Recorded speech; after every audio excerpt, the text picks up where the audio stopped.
Deer girls, যদি এই 4টে sign কোনো ছেলের মধ্যে দেখতে পাও তবে সে একদম হাজবেন্ড মেটেরিয়াল। ঝটপট গিয়ে শাদী বিয়া করে নাও। ওকে, তো চলো। নাম্বার 1, সে তোমাকে শুনবে বোঝার জন্য, জেতার জন্য নয়। যখন তুমি আপসেট থাকো আর্গিউ করে না, তোমার কেয়ার করে। নাম্বার 2, সে তোমার ইমোশনগুলোর রেসপেক্ট করে, জাজ করে না।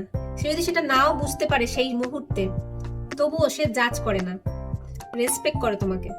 নাম্বার 3, সে রিলেশনশিপে কনসিস্টেন্ট থাকে, কোনো মাইন্ড গেম খেলে না। এমন নয় যে কখনো হঠাৎ করে খুব বেশি ইনভলভ হচ্ছে, আবার কখনো তার ইচ্ছে হচ্ছে না, অনেকটা দূরে সরে যাচ্ছে। তার নেচার তার মুডের সাথে চেঞ্জ হচ্ছে না, কনসিস্টেন্ট থাকছে। আর নাম্বার 4, সে তোমার রেসপেক্টকে প্রোটেক্ট করে, পাবলিকলি অ্যান্ড প্রাইভেটলি। তার কাছে এটা কখনো ম্যাটার করে না তুমি ঠিক কি ভুল।